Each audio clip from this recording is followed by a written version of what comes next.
Hello, everybody. I am Will. And I'm Kristen. And this is So I'm Watching WandaVision. Wanda. Today's episode was Breaking the Fourth Wall. Yes. I think we only have two more. Yeah. I love this show. Yeah. I love this show. I love this show. Now I'm going to complain about it for a while. Oh. Too short. These are too short. Yeah. And not even from a I want it to keep going place, but it was like they rushed that scene with Wanda and Monica. Oh, yes. It was like they took like a full like 5-page scene and cut it down to like 6 lines. Well, also taking into account like how much time we wasted with like Darcy and Vision trying to get across town. I totally agree with you. I think also it's like, it's not necessarily that I want this show to be like an hour-long drama, but like we could clock in at like a cool 40 minutes and I would be solid. I think that the sitcom footage needs to add up to 23 minutes because that's how much a sitcom runs. Sure. And then I think that the rest of the stuff should be like 20 footage. Additional minutes. Yeah. Like I said, I'm thoroughly enjoying it, but I really feel like I feel like they're rushing things. Like things aren't having exactly the amount of time that they need to resonate. They're not having quite the impact I think they should be having. Like, you're right, that scene with Monica and Wanda and Agnes, that should have hit a little harder. Because who are these 3 women to each other? Right. And all 3 of them did. Like they performed, they delivered. Oh my God. 3 of the best women working on TV, apparently. It's like Teyonah Parris is it Harris? Paris. I wrote Okay. Paris. Amazing. I can't get enough of this Monica Rambeau because I liked Maria so much. And then I've missed seeing her in No Time to Die, the James Bond movie, which I was so looking forward to. And so it's like, I really love this energy that she's bringing. And it is so familiar like that to Maria as well. And so I love her and this she can't quit attitude. And like, she just is like, what was the Captain Marvel tagline? Like stronger, better, faster, or something like that. It's just like stronger.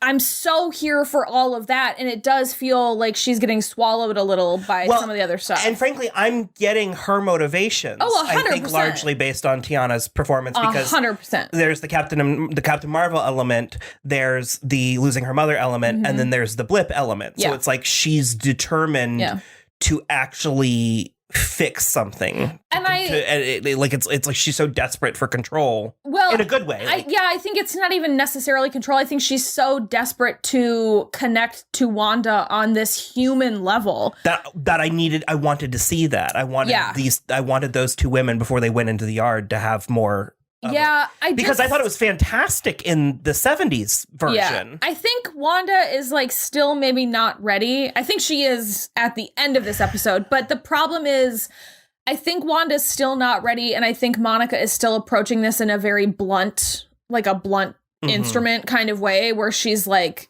if I just hit you hard enough, you will listen to me. And Wanda is still, up until the very end of this episode, I think Wanda is still relatively in denial about like exactly what's happening. Well, but she is at the very least. Well, I mean, granted, you could argue she's been doing it the whole time, but she's using this sitcom conceit therapeutically. Oh yes, we were in Full Modern Family. It was / The Office a little. Only the music was The Office to me. I actually was getting a lot of Cougar Town, the musical, ins and outs. Yeah. And the title sequence, this threw so many people, is Happy Endings. Oh.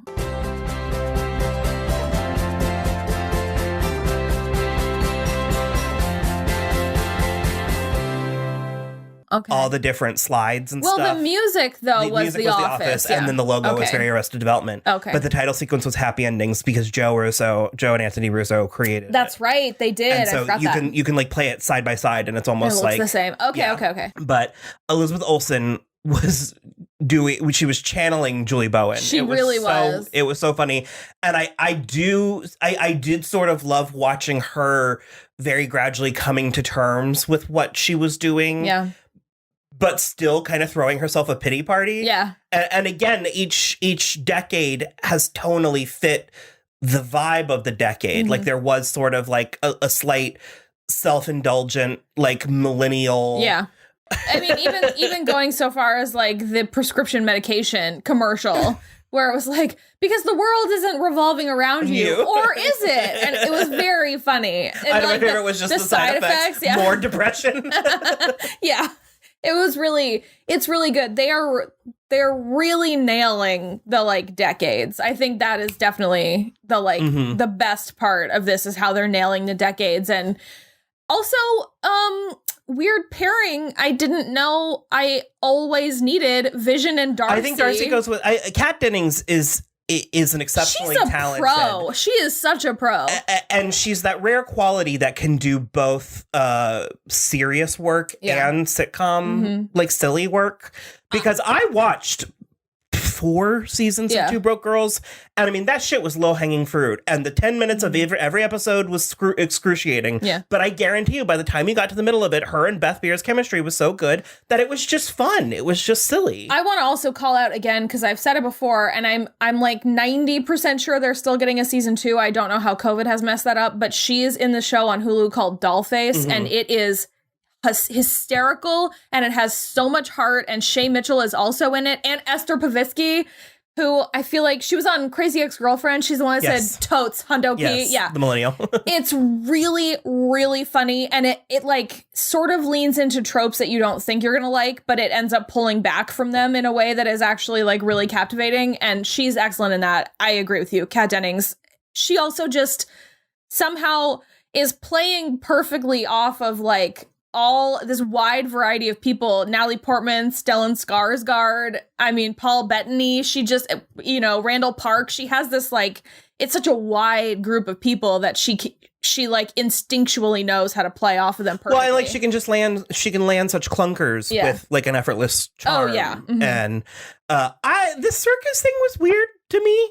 Because last week you thought we were going to go back in time. Well, it was incongruous. The whole thing kind of was, though, because all of Wanda's furniture kept shifting back and forth. And I think it's because she doesn't have a grasp on it because she expanded the borders of the world anymore. So I think it's sort of a mishmash.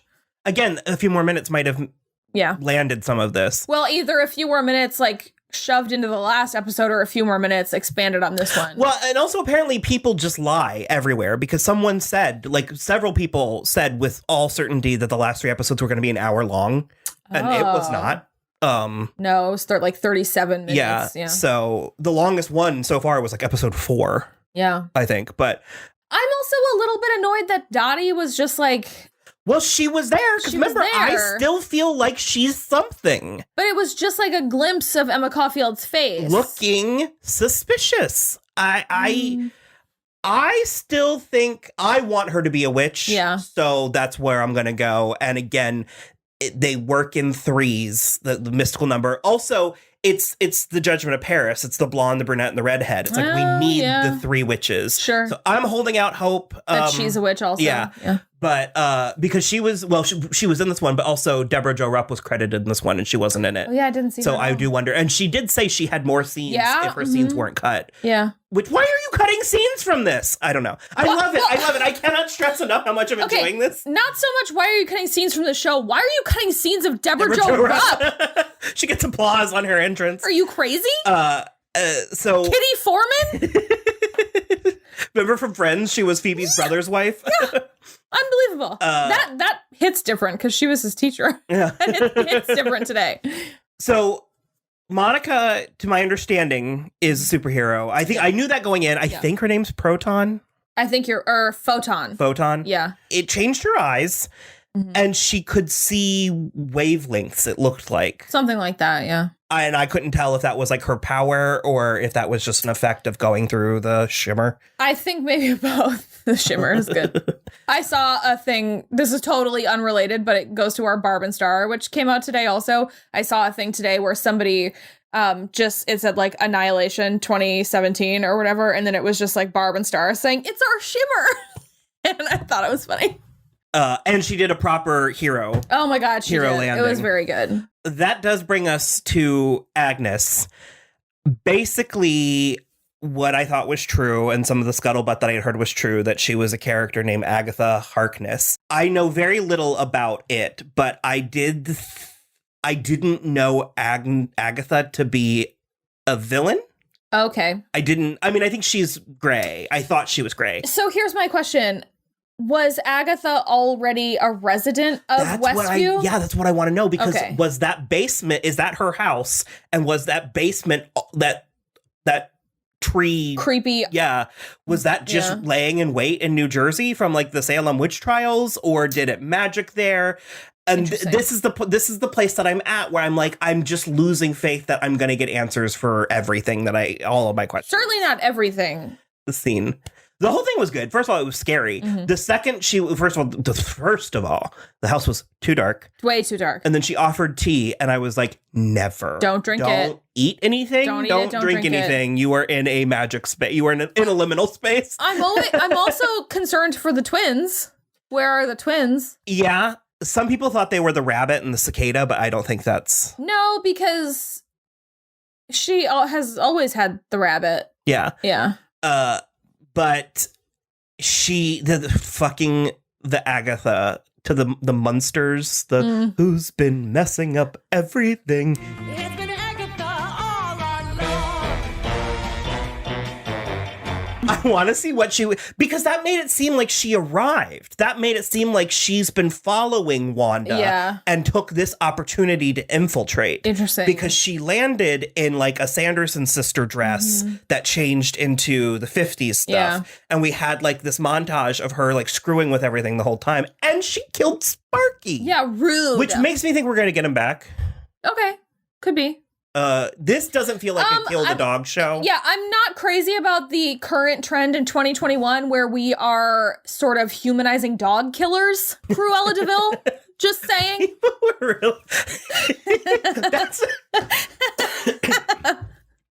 People are really hung up on the tried to kill the dogs thing, as if that was what she was doing. Killing the dogs was a byproduct of her goal. Her goal was the coat. She wanted a fabulous coat. She was just willing to kill dogs to do it. But people were framing it as if her mission in life was killing dogs. I can't believe I'm coming down so hard in her defense. So pro Cruella DeVille. I think the negative reaction to that trailer was so out of pocket. I honestly didn't even watch it yet, so I thought it was I was like, oh, people. I was just making a joke. Getting up in arms about a Disney live action remake in 2021. In this climate. You have nothing else to do? I mean, at this point, they're like old friends. Yeah. Like, you got any Kardashian jokes you want to lob at us? Well, like, I don't know. Anyways. So, yeah, it seemed like she came after the fact. But, like, I feel like immediately after the fact. Okay. Which could make me believe she was watching Wanda. Okay. And so if Dottie because Dottie was looking suspicious. I'm not letting it go. I'm not going to let it go. I'm not making you. I'm not making you let it go. And furthermore, I'm just so curious to see where we're going to go with this. Is Catherine Hahn going to be in the movies? What is it going to be like? Well, she's already a Dr. Octopus, so that's interesting. Yeah, I would, with bared breast and open arms, welcome. Oh, yeah. Witchcraft, welcome proper magic into the MCU. Because we haven't had any since Frigga. Like, yeah. This show just edges us for 30 minutes and then, like, flips us the bird. And it's like, ugh. Well, so she did bring Pietro. That is something of her doing. Yeah. It's of her conjuring.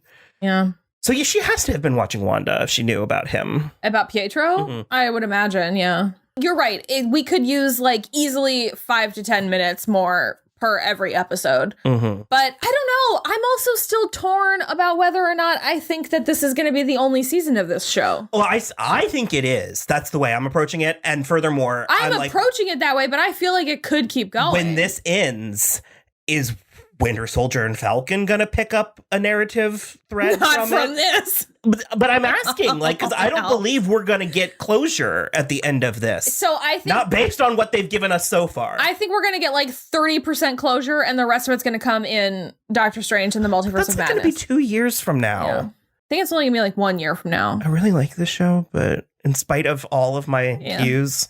So that's the thing is, I think we've discussed it before, is I'm really excited to binge this show in a row once it's over.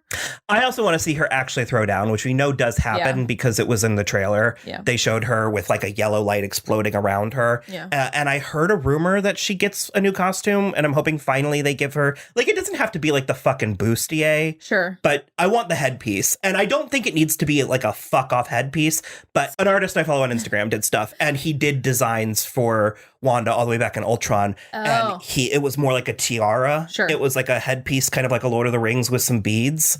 And I think that might work better than that fucking huge thing. Like the Magneto thing. Yeah. And furthermore, it's like that. I don't necessarily think that she should be wearing that in like, you know, Avengers appearances at malls or whatever. Sure. But maybe in the multiverse of madness, she can have some flair. Sure.